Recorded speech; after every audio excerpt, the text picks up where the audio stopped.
Welcome to America's Cannabis Conversation. Heard every Saturday at 4:20 p.m. online at americascannabisconversation.com. Each week, we provide our listeners information, education, and insight into the exploding medical and adult use cannabis industry.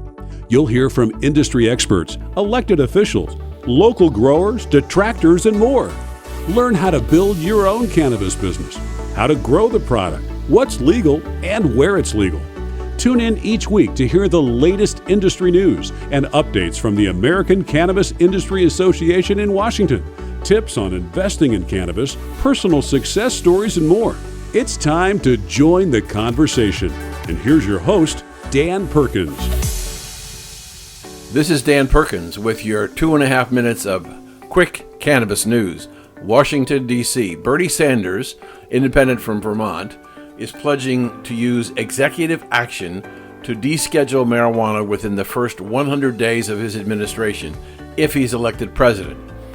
In the cannabis reform plan he released on Thursday at 4:20 p.m. Eastern Time, the 2020 Democratic presidential candidate said removing cannabis from the Controlled Substance Act would be his first step. But he said simultaneously he would press Congress to make the legalization permanent policy through legislation. Now to Florida. 2 new studies out this month offer additional evidence that chronic pain patients are skipping addictive pharmaceuticals and using marijuana instead to help find relief from their pain. The findings are just the latest of an ever-growing body of research revealing cannabis potential to help address the country's opioid crisis. The state of Washington, the Department of Justice paid for a new study on the impact of marijuana legalization that ended up showing cannabis programs do not seem to negatively affect neighbor or non-legal states. The paper's authors said that they sought to answer 3 questions in the analysis of the state-level data. First, how does legalization impact law enforcement resources in legal states? 2, how does it impact resources in bordering non-legal states? And 3, what does legalization of cannabis mean for drug trafficking? D.C., the Food and Drug Administration and the Federal Trade Commission sent a warning letter to a Florida-based CBD company on Tuesday, alleging that the business made several unsanctioned claims about the therapeutic benefits of their products. The federal agencies accused Rooted Apothecary of unlawfully asserting that their cannabinoid products could treat symptoms such as the conditions of ADHD, Parkinson, earaches, and autism. Those claims appeared in the company's website and on social media. Our last story deals with a national survey that said 2/3 of Americans favor legalizing marijuana, according to a Gallup survey. 66% support the ending of cannabis prohibition. So let's get started with the conversation.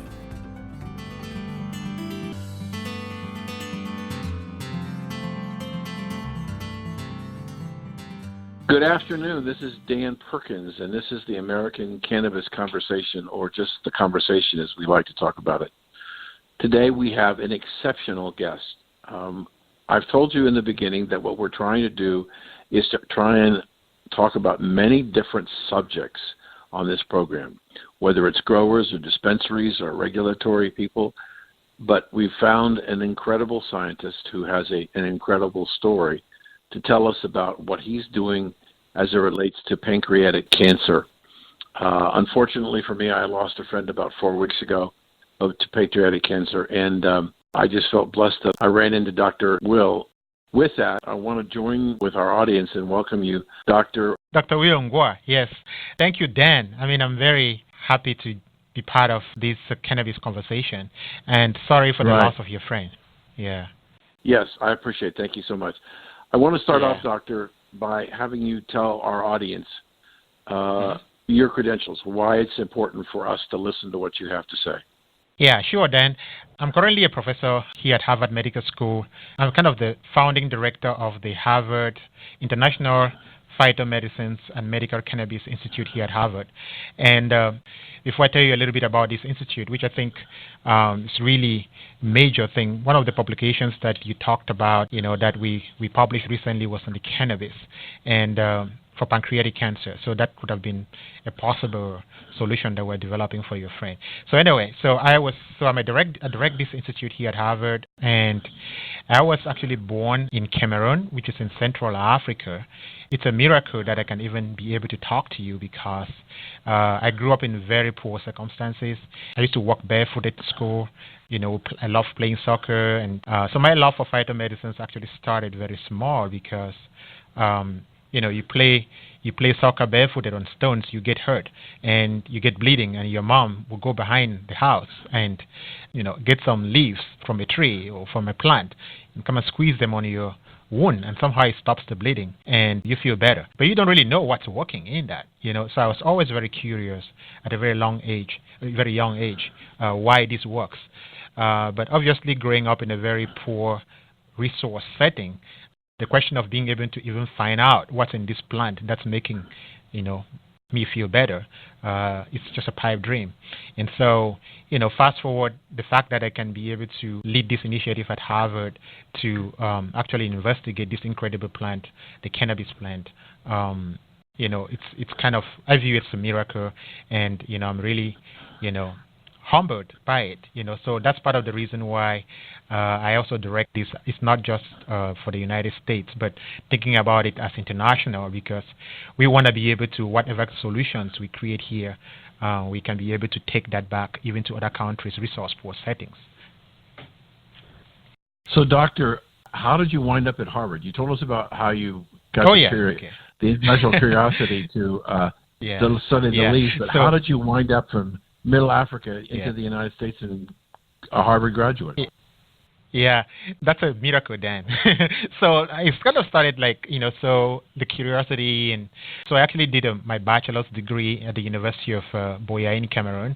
And after that, obviously there was, it was kind of difficult to kind of think where to go next. I've always loved science, to kind of look at things like I talked about the plants. So I started looking at opportunities abroad, and finally I had a chance to be able to go to Germany. They had an international program that really created opportunities with free tuition for people like me. And so I was able to go there, some God-sent person provided some money to create a bank statement to say that I can even afford, even though I left Cameroon to go to Germany with about $150 in my pocket. I didn't know where I was going to spend the first night. There was nobody waiting for me at the airport. I couldn't speak German. But when I arrived there, that's why I call it a miracle, So I basically start with that. And, you have to kind of work hard, and study at the same time, which was really difficult. But then from there, I was able to complete, and actually was really humbled at the end of it, because despite those odds, I was kind of one of the best students to graduate from that program. So that created opportunities like for Harvard, And so, but I didn't come to Harvard directly from there. I actually went to Florida. I did my clinical training at MD Anderson, Orlando, Florida. At that time, that was in 2008 to 2010. And then from there, I came to Harvard Medical School, and I did some clinical training here as well. And then I got appointed as a faculty member.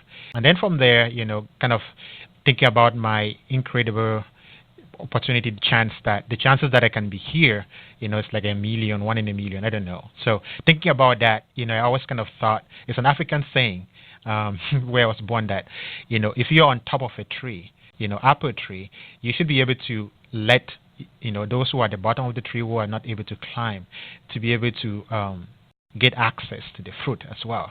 And and that's something that's in all of us humans. Even if you're sure what you're doing is very important, because you're creating education and awareness for people who may not have the talent or the gift that you have in journalism. And so that's actually a very core principle for every human. But that really motivated, because of my very improbable story. I get up and I'm driven each day to kind of look at ways that we can create solutions for the poor, even in the United States. You talk about your friend of pancreatic cancer. There's a conference here that I also lead the organization every year on Memorial Day weekend at Harvard, and we should invite you to come there. It's really, we talked about that this past year. So when you get a diagnosis of cancer, patients basically have to ask themselves a question. Should I see my financial advisor, or should I see the doctor first? Even when you have insurance, sometimes the insurance doesn't cover it. And so, that's really not that's not good. I mean, if you already have cancer, you should think about getting the best care possible. And so even in the United States, we have really resource poor, depending on your zip code. If you have a diagnosis of cancer, that may be a death sentence. I know I went too long on this, but that should inform you a little bit about some of the work that we are doing here and why, and how I was able to get here. Yeah. We're talking to an extraordinary gentleman who is had a magical life, Dr. Will, who heads up a study. Yes, magical too. A study in Harvard that I heard about, and I would love to be able to come and talk with you and your colleagues. But let's move on to what I think is absolutely amazing. I've been forced reading myself since I first talked with you. I'm going to make a statement, then you can correct me. I don't know how it got started and what was the decision of why you picked pancreatic cancer. But as Dr. Will has explained to me, they've developed a protocol and tested it on several occasions where they can actually kill the pancreatic cancer in the pancreas.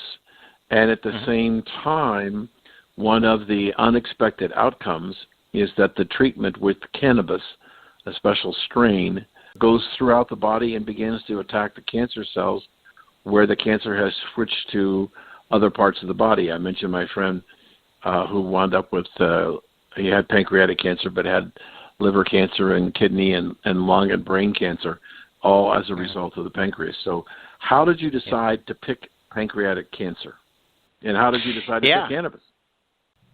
Yep, that's a great question. So we really picked pancreatic cancer partly because we were running another study at that time, and pancreatic cancer is one of the deadliest cancers. So the 5-year survivor from pancreatic cancer, like for your friend, is basically 8%. That's almost zero, because so if you're diagnosed with pancreatic cancer, is usually people start talking about palliative care at that point, and that's particularly because when you have pancreatic cancer, like you mentioned, the cancer, by the time it's diagnosed, it's very difficult to diagnose for pancreatic cancer.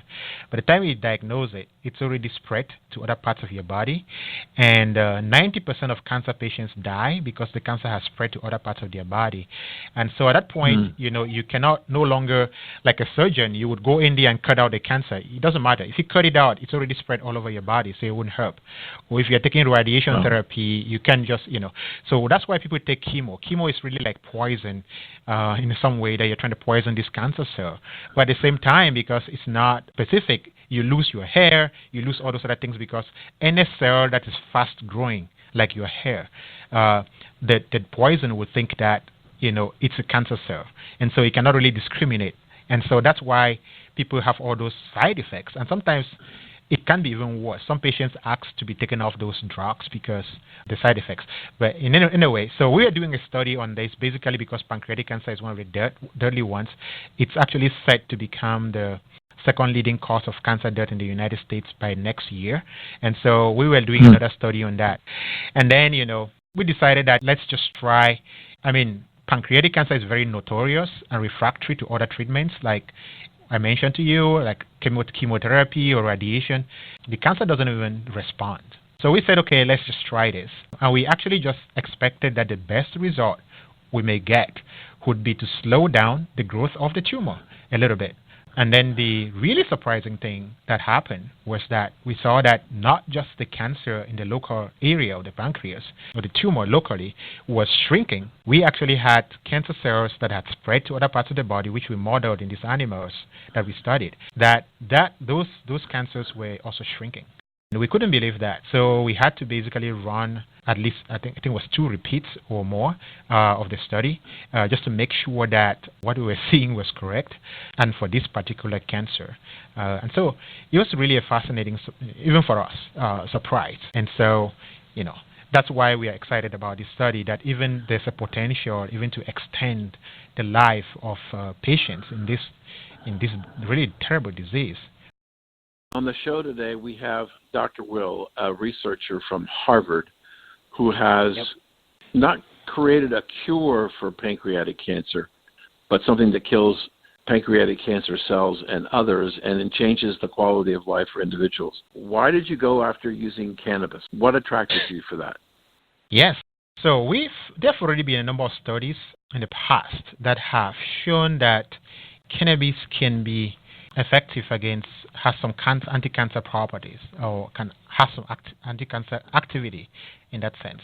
But the problem has been that some of these studies are kind of conflicting or contradictory to each other. So somebody who does a study in Spain shows that it works, and then somebody who does a study in Stuttgart in Germany has results that are still marginal. They are not supporting. So we've always known that there's some kind of bioactive component from the cannabis plant, but the results were all over the place. So the question was, how could we bring the science and technology that we have here at Harvard to bear on that and correct that? So one key thing we started there was to kind of make sure that there's that kind of quality assurance. So you want to be able to know precisely what are the molecules, what components of the cannabis extracts are actually being active against the cancer, if they are. And so we did some screening of different molecules. So in this particular study that you refer, this were really working with a company called Flavocure. And basically what it did was we worked together to isolated this flavonoid drug from these cannabis plant, and we decided that we're going to test this activity against different cancer types. And honestly, I think that was a really good surprise that the flavonoids were actually active against this cancer, and not just the cancer that was local, but the cancer across the body, the metastases that are spread to other parts of the body. So to answer your question, there's been some motivation already here to look at what is really working in the cannabis plant that has been reported previously to have activity in cancer. And now that we know what is really active, so it really makes sense, part of the quality assurance, that if somebody is doing another study in California, we can tell the person exactly what to look at. If you are using the plant, then this is what you should look out for. Make sure that the plant has this particular component. So that's really a good advance for this. Right. And you told me in our last conversation, Doctor, that there was a wide difference in the results, not your results, but other results, because of how the cannabis was delivered to the body, whether it was smoked or cream or lotion or tablets or whatever. And you determined that the most effective way is through actual injection to the cancer cells in the pancreas. Right. Is that correct?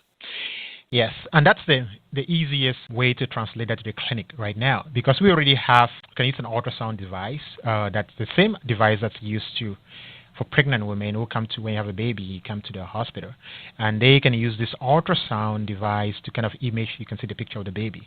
So we can actually use that, to image your pancreas, and we can just administer. It's very minor, painful process. You may not even feel. So we can inject this directly into the tumor in your pancreas. And so, because that's already being done in the clinic for treating patients, you're not even modifying significantly the clinical protocol. So this is something that we are looking at when we start the clinical trials. That will be the lowest hanging fruit, so to say, approach to use this.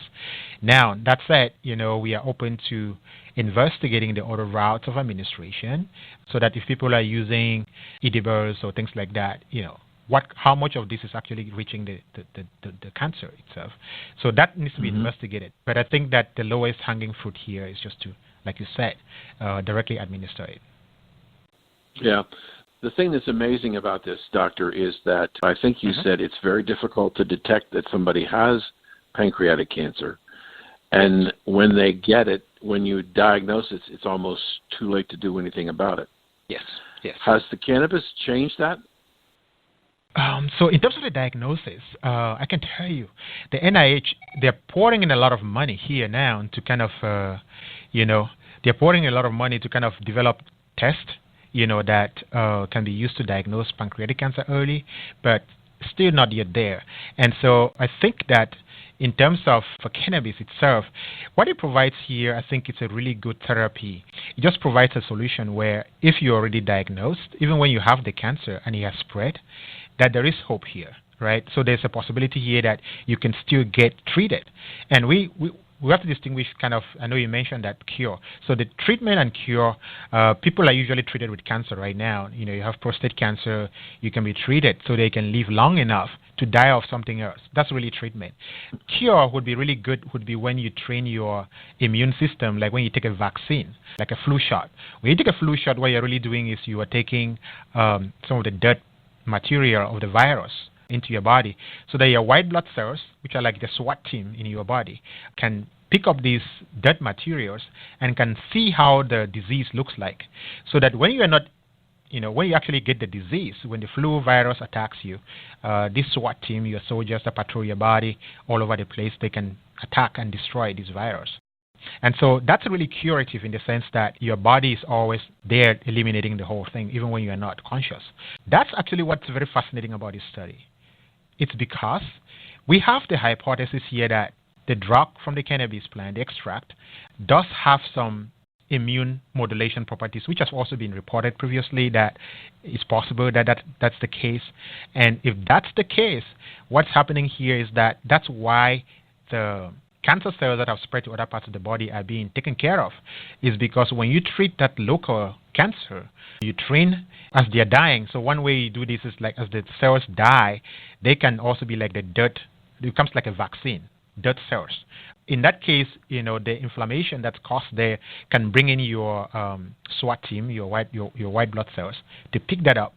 And then when they recognize how the cancer is, because cancer cells are really a rogue cell in your body, that is part of your body, but that's gone rogue and just keeps multiplying and multiplying, and your body doesn't really know that it's bad.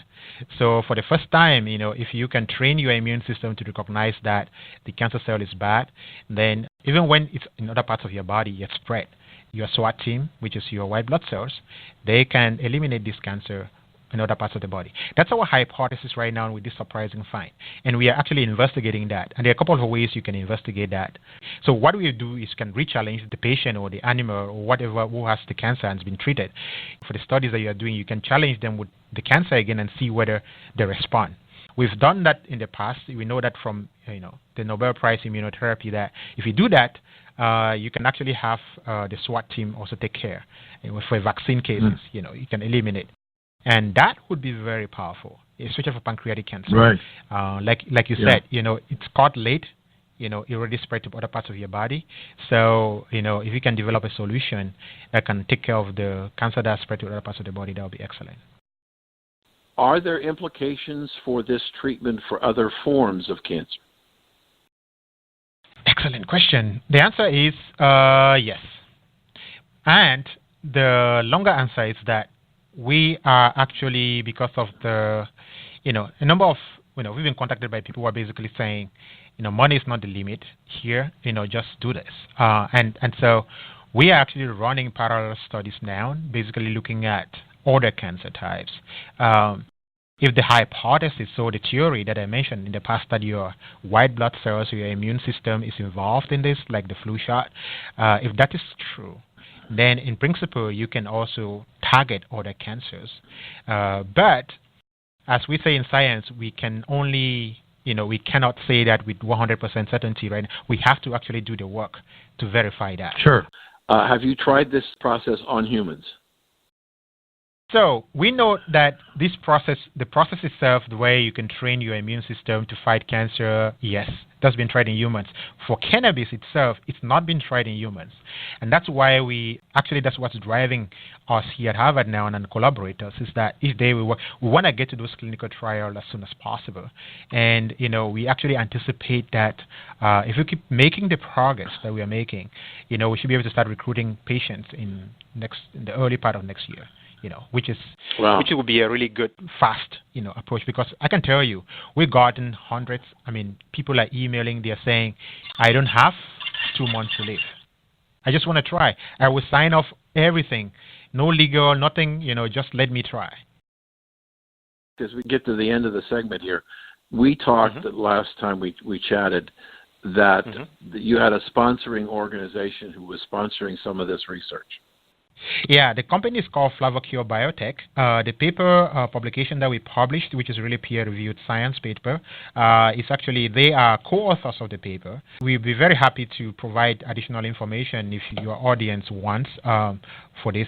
So this is really one of the kind of things that we live for here at Harvard. We really like this kind of partnerships that we make with different companies or even stakeholders, that can help advance treatment. Yeah, so that's really exciting that we could do this.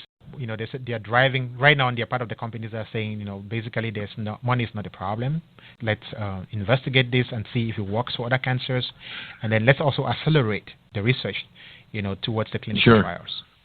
Yeah. So if somebody wanted to get a hold of you, how would they reach you, Doctor? Yeah, I can give you my information then, so you can provide that. Yeah, you can also submit something on the Harvard website of the International Phytomedicine Institute. My email is also there. So W for Wilfred or Will. My last name is Ngwa. So Ngwa. So the whole thing will be WNGWA@bwh.harvard.edu. I can send you that information, and you can provide that to people who are interested. We will put that on the website so people can reach you. And my friends in the conversation, I've already spoken with Dr. Will, and he's agreed to come back periodically and update us on what's happening in the research. Doctor, I can't tell you how I have enjoyed this interview. Hopefully a lot of people will benefit from what we're talking about, and we can expand the education. And thank you for joining us today. Thank you for having me, Dan. I appreciate it.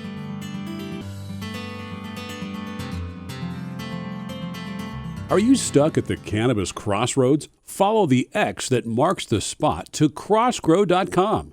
Find accessories, state-of-the-art lighting, exclusive packages, and more. You'll be amazed what you find at Crossgrow. It's spelled a bit different, so be sure to take note. It's XROSSGRO with no W. We welcome you to visit our website and explore all we have to offer. Crossgrow.com. That's XROSSGRO.com. X marks the spot.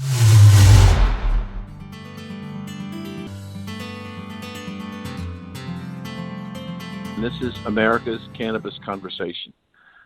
Joining me today is an extremely special and rare guest. He's accomplished a great deal in his life, and he's an inspiration to people, including myself as a veteran. He came home from the war and made something out of himself. Today we're speaking with Mr. Natural, or otherwise known as Bob Luciano. Okay? Thanks for having me on the show. Ladies and gentlemen, Bob is a war veteran and a very important individual in the lives of hundreds, if not thousands, of veterans who he's trying to help with his Mr. Natural brand of cannabis, which he created on his own.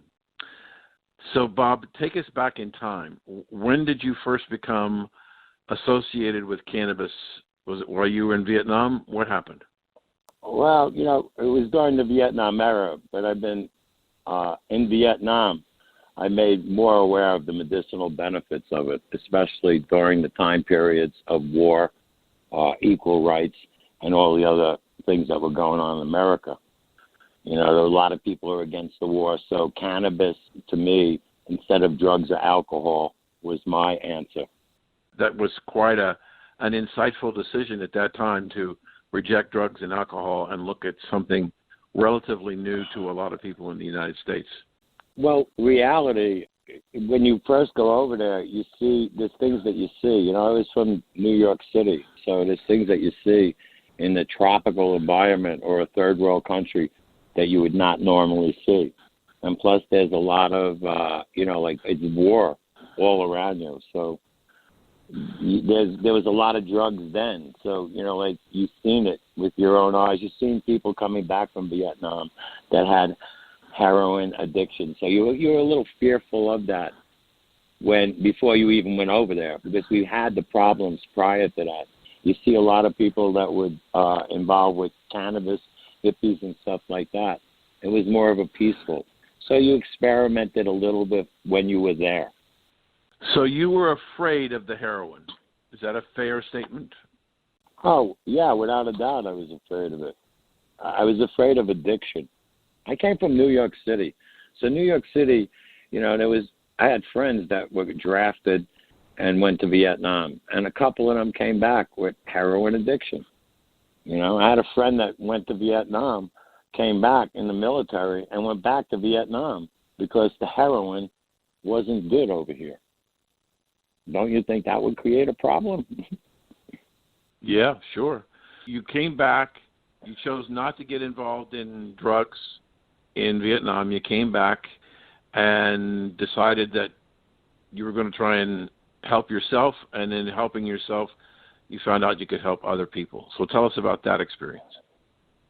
Well, when you came back from Vietnam, you know, like even when I was still in the military, right after the Vietnam conflict, we were training our troops for riot control with demonstrations against Vietnam, Vietnam veterans. And I was in the honor guard because I went back to Fort Lee, Virginia, and they put me in the honor guard. So the effects of the burials were devastating to me on seeing what it done to other family members of the soldiers that were deceased or killed in war.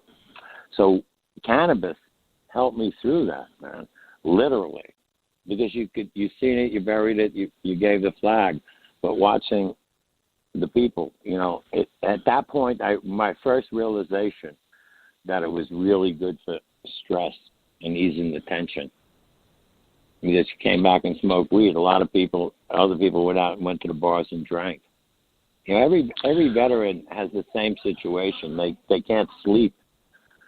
You know, it's hard to sleep with things that you see and do.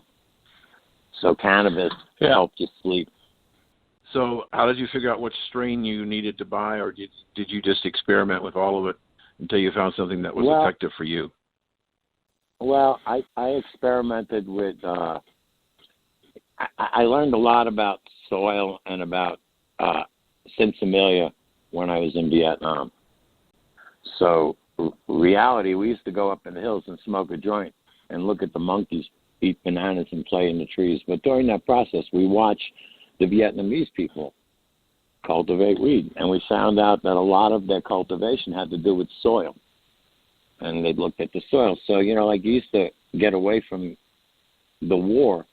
So weed helped you get away from the war, and it enabled you to focus on other things. So what happened when you came back, you learned more about Sinsemilla, so you started producing female plants, and then you started to look at, there was sativa and indica, because it started in the 70s and indica became prevalent. So at that point, you looked at what was beneficial for you medicinally, whether it be indica or sativa. And you found out that indica, you know, like enabled you to give you more energy, and you were like way awake. And sativa with me was more calming because it lasted longer. It took longer to grow. And most of the cannabis in Southeast Asia was sativa based. So that's what we learned about. And, you know, when I came back, most of the cannabis on the East Coast came from South America. So again, it was more of a sativa base. So we learned different things about soil. So I learned that, you know, we made rabbit tea, and we used different type compost when I came back with different type strains to find out what would aid me, because I was against the drugs, man. The Veterans Administration, when you come back, all they want to do is give you a different type of drugs. So if you had read a physician handbook on some of the drugs, a PDR, or what they are, it just creates addiction. You lose memory of who you are, because you need a drug to monitor your brain chemistry. So, like, what happens when you don't take the drug? You become violent? You know, like, they taught us a lot of things that we utilize to destroy people and destroy lives, and we have to live with that. So if during a time period when you had a reaction to a negative energy or something negative, you just don't know how to react. But with cannabis, you know, you smoked a joint and it stayed with you. It enabled you to communicate with other people. So what was the process that started you on the journey of trying to develop your own strain? a lot of the cannabis that you got was mixed. So you bought it, if you bought it out there on the black market at the time, which in the 70s it was definitely the black market, you made it felt good, and then the next day you used the same cannabis. I went to the same distributor, and it could have been from the same bag. It wasn't. It wasn't the same. So your realization was that every strain was different in the same bag because people would go out and buy fields. So a lot of times you would get cannabis and would leave a bad effect on you because of the psychoactive ingredients. So I started to look into strains at that time period and which strains were more beneficial for me. And if they were beneficial for me, when I found out, we shared pot then. And, you've seen other veterans in a veteran hospital, you talk, and you found out that you were in the same mental hygiene clinic. So you offered this herb to someone, they came back the same appointment and says, whoa, that really helped me. So if it helped them, it maybe psychologically it helped you know that you're creating something to help someone else, and this is helping you too. That was a very amazing insight you just gave us, because what you did was not necessarily just to help yourself, but you realized the pain and suffering that your brothers and sisters in the service were going through, and you decided to help them. And in many cases, you just gave it away. Isn't that right? Oh, most of the times you gave it away, bro. It came from God or from the planet Earth. So, you gave. If you're helping, we're all brothers in arms, bro. All veterans are brothers. We're all part of that one club that you can't buy your way into, the veterans. Right. I know. Yeah. You know what? I'm one of those. I know. And if I can't help you and you can't help me, then we're not back to back, man. We're American. Right. We're American veterans, bro, man. I'm so proud to be able to be part of that club. No matter what negative that happened to any of us, I'm proud to be a veteran and be able, with the cannabis industry, to help other veterans. I don't care if you're an Iraq veteran, Afghan veteran, World War II veteran, you're a veteran. You deserve the same benefits that we all fought for, no matter what state you're from, no matter where you're from, you're a veteran. How could people get a hold of you? How could they learn about what you've done and your strain of cannabis and how you're helping other people? Best way is through Australis Capital, because they were the group that made it more advantageous for other veterans at this time period. Okay, so what we'll do at the end of the show, we'll put a link on our website for under your name, Mr. Natural, and a link to get to Australis Capital to learn more about what you've done.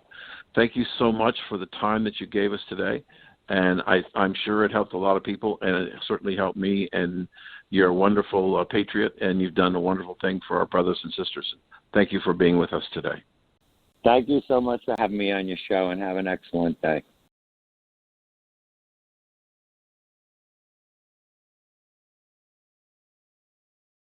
This is Dan Perkins, your host and co-creator of America's Cannabis Conversation. I want to take a moment to tell you why we started this groundbreaking network and show. Hundreds of thousands of people who work in the cannabis industry trying to help people are not permitted to tell their story on the public airways of radio and TV. In spite of these restrictions, the American cannabis industry is growing at about 35% per year and accelerating. As you listen to this show, you will hear real people telling their story of how cannabis helped them, or business people who grew their business. When I started talking to people in the exploding cannabis business and telling them what we were trying to do, I heard this common question: when can you help me? Well, we are going to give you a voice. We promise to do our best to bring you a high-value, entertaining program. We want from you what you want from your customers. Come back for more. And now, let's meet our guest.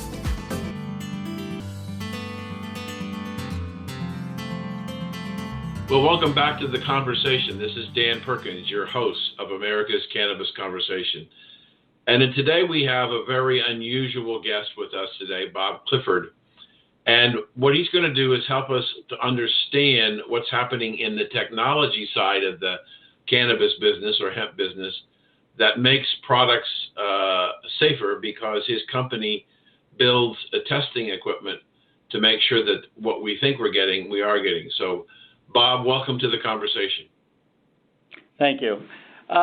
Just to give you a little background on who Shimadzu is, the company I work for is Shimadzu Corporation. It's one of the largest analytical companies in the world, and it's used not only in the cannabis industry, but the food, the pharmaceutical, environmental, chemical, energy, material science, and of course, cannabis.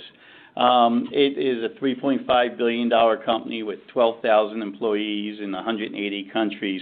But one of the things that we got started in this is the corporate philosophy is contributing to society through science and technology. And the management principle, I think, really fits this industry of the cannabis is realizing our wishes for the well-being of both mankind and Earth. And I think that is certainly where the cannabis industry is falling. You told me in our pre-show discussion that you felt that while you're not the biggest testing operation in the world, you are the largest in cannabis.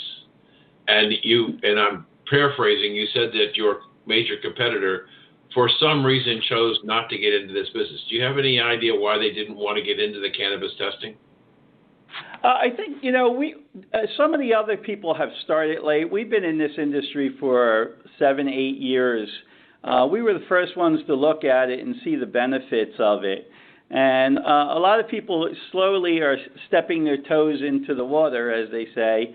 And they were just afraid to get into it because of a little bit of, I guess, maybe controversy.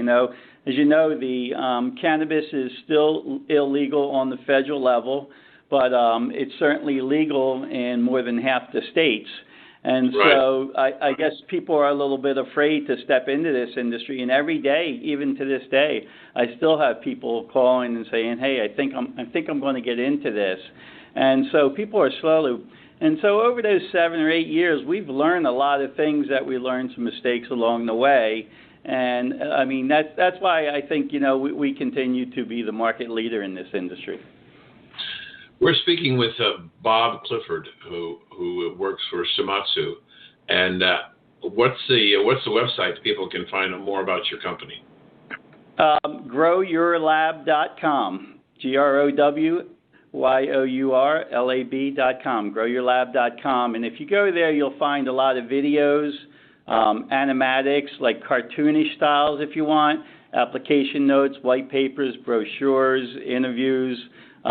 There's a lot of material on there. Well, we'll put that link on our website for our listeners. One of the things that I found as I've been talking to people in the industry, especially in the pharmaceutical side of the business, but not just limited to them, a lot of people are reluctant to get into the business because they have been concerned that if you start testing a controlled substance without FDA approval or DEA approval, you put your company in jeopardy of being raided and taking all of your technology and locking it up. And I found I was surprised at the number of industries that would use your technology, would like to use your technology, but they're scared about what's going to happen to the government. In fact, we know, Bob, in a few weeks, we're going to have an interview with a Harvard researcher who has a program that's sponsored by the DEA, and they started the research before cannabis was legal in the state of Massachusetts. So the DEA had to go and get it in Canada and bring it to the laboratory for use because Harvard didn't want to take the risk of trying to go get it and being stopped, and who knows what could happen. But let me ask you one other question. Do you think in the 7 to 8 years that you've had experience in this testing, are the components of cannabis, I've heard anywhere from 400 to 600 items involved in it, are they so complex that it makes it difficult to test? Yeah, absolutely. Yeah, I mean the number most people throw around is right in the middle of what you said, 500 plus compounds. And so to test for these things, there's usually some type of sample preparation to remove the things you don't want in there that you're not testing for, and then as well as usually some type of separation technique. And the separation techniques involve something called chromatography. And there's liquid chromatography and there's gas chromatography. And then you have after you separate them, you have to detect them. And there's something, generally most people are looking towards methods that use something called mass spectrometry, and there's multiple versions of mass spectrometry as well. One of the things that we talked about before, Bob, was the explosive growth of the cannabis industry. And in addition to that, the explosive growth of the CBD oil products from hemp.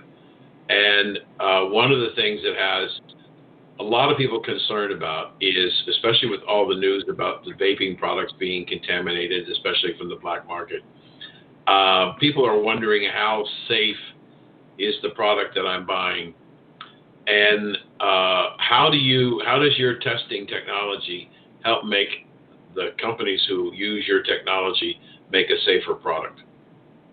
Well, the first thing I do, if I use CBD oil, and the first thing I do is I ask for a certificate of analysis, or a COA. And if the company doesn't have that, I've walked around a lot of the shows and they ask them for it, and they have not a clue what I'm talking about. Make sure when you get it, it is up to date and it matches the batch that you have.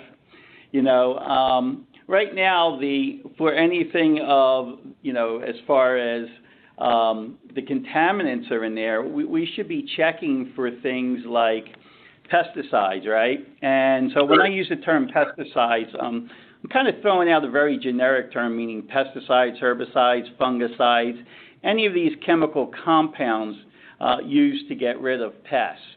And, the interesting thing is the way it's done right now, each state, because it's federally illegal, each state has their own testing protocol.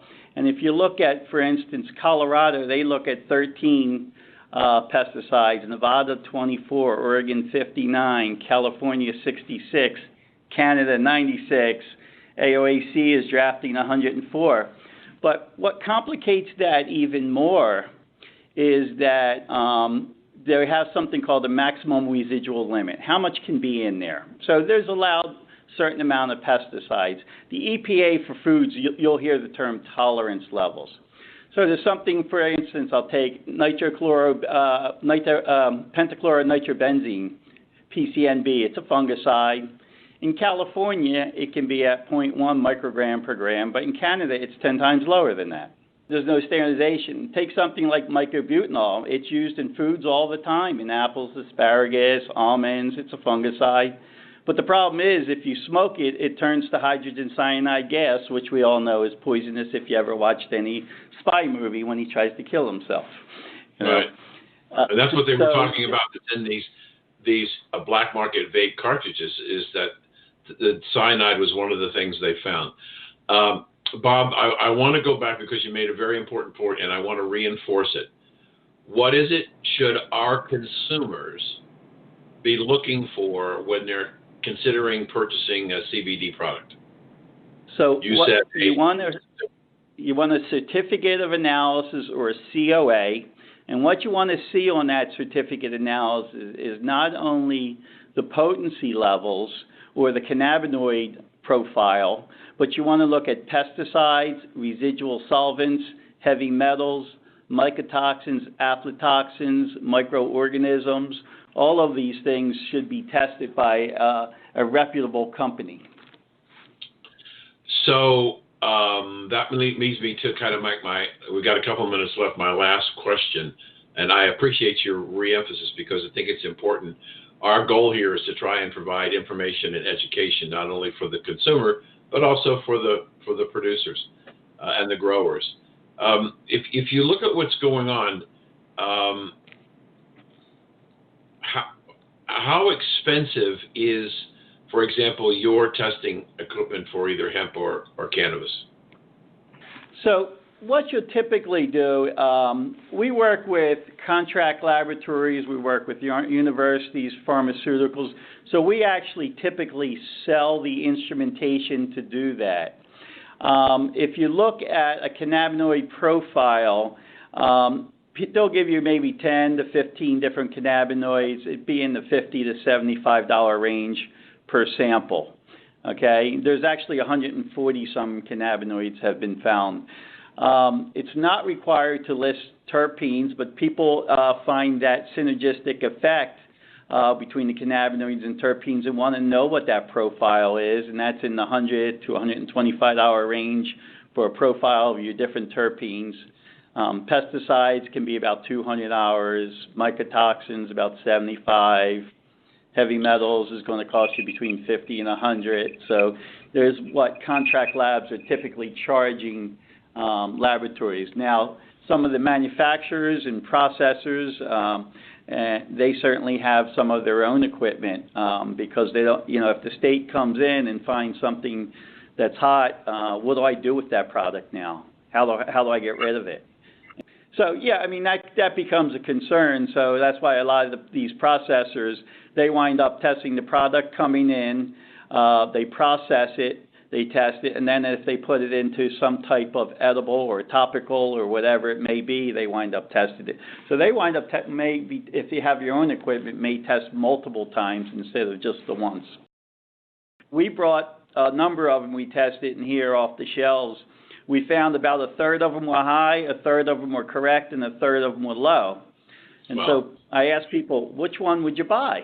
And they said, the high one. I said, no, obviously not, because they have no quality control. Right, I agree.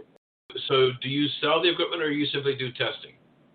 We sell the equipment only. We sell the equipment to the pharmaceuticals, the contract labs, the universities. We're working with universities, Northern Michigan University, Hocking College in Ohio, Morgan State University in Maryland, and a number of research facilities that are looking at cannabinomics, really being able to precision medicine, because everybody's body is different.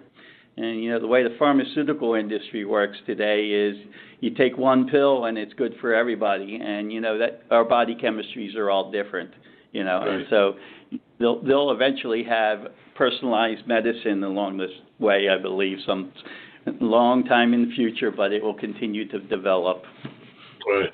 We've been speaking with Bob Clifford of Shimadzu, talking about his testing equipment for his company and what's going on in the cannabis and the hemp marketplace. Bob, thank you for joining us today on The Conversation. You're welcome. It was a pleasure. You can hear this conversation with Bob, if you didn't get all of it, by going to W420radionetwork.com and go to the archive sections. We'll also have some of Bob's videos and things that he talked about on the site. So go to W420radionetwork.com and join the conversation. This has been Dan Perkins.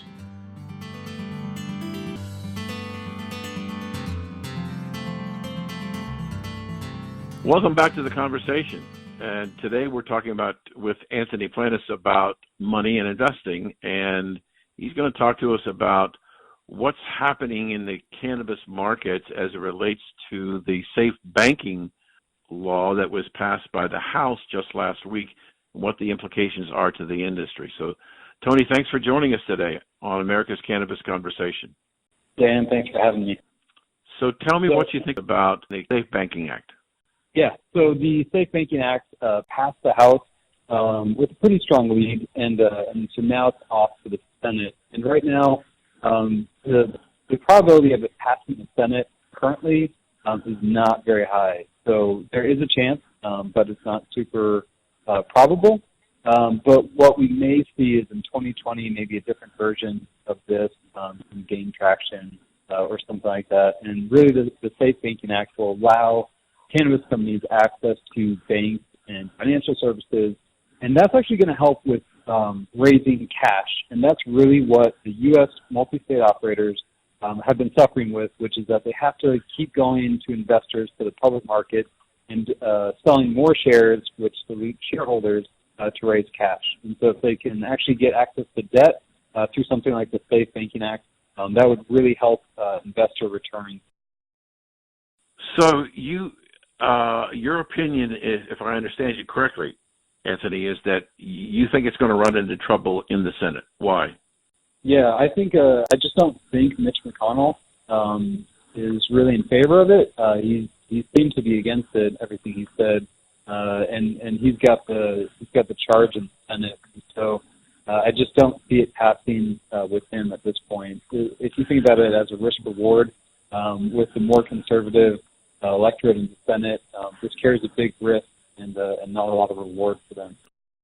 Now I want to move on to what appears to be a very dangerous issue, and that's the vaping issue. And it would appear that there are some people in the country who want to get rid of the vaping companies altogether. What's your take? Yeah, so this vaping crisis that we've seen, over 450 people fall ill, and the death toll at this point is 12 people. So it's something to take very seriously. But one thing that the CDC has already said is that just about all of the cases that they've looked into have to deal with black market vapes. These are illegal vapes, and they have two common things: vitamin E acetate, which is used to cut the product on the black market. It's not used in legal products. And then this hydrogen cyanide, which is in, once again, only the black market vapes because it forms from the heating up a fungicide that they use, again, on black market cannabis. And so, to me, the push from regulators, politicians, to ban vaping, to ban the legal vaping, is just going to push people into the black market and increase risk to individuals. And so that is totally counterintuitive, counterproductive to what we're trying to do here. And so I'd like to see, once we gather some more information for these politicians to realize that the real war here is on the black market, and the best way to fight the black market is to have a tightly regulated legal market available for people as an alternative. Let's talk about what do you think is going on in the economy. Is it real or is it being contrived by the Democrats? So as far as the economy goes, I'm not great at picking cycles. So when a recession is going to come, when it's ending, all the length of that, that's not something that I worry about because in my mind, it's impossible to predict. I mean, if you go back and you look at people trying to make recession predictions, they're almost always wrong. What I do know is statistically, out of 10 years, you're going to have 9 years with the stock market going up, and then you're going to have 1 year as a pullback. So for me, I'm always optimistic because 9 out of 10 times you're going to be right. And so what I can tell you, though, is that with the fear creeping in on the economy, we have the inverted yield curve, and now it looks like manufacturing is going down a bit. What that does is it causes a sell-off in equities, and the cannabis sector is especially risky, and so it's going to see a higher degree of selling off compared to just the broader like S&P 500 or the Dow Jones. So that sector's going to get hit more, but it's not something that that keeps me up at night. If we get a reasonable and fair trade deal with China, which may not be possible, but if we do, I would expect to see this market just go crazy. Yeah, I think I agree with you. If we have a resolution to this trade war that's any bit reasonable, I think we're going to see a huge rally come from that. Right. I've heard studies that say that the trade war has stunted growth by something like 20%. And so even if that's not all of it, even to a certain degree, that's a significant rally if it's half of that. Okay, we've been speaking with Anthony Planas, and tell people how they can get a hold of you and your firm. Yeah, so probably the best way is to go to banyanhill.com, and then you can find out more information about cannabis investing, read more about me and the rest of the team there. And say it one more time, please. So that's banyanhill.com. Okay, super. Well, thank you for joining us in the conversation today. We'll look forward to having you on next week. Thank you for joining us today on America's Cannabis Conversation.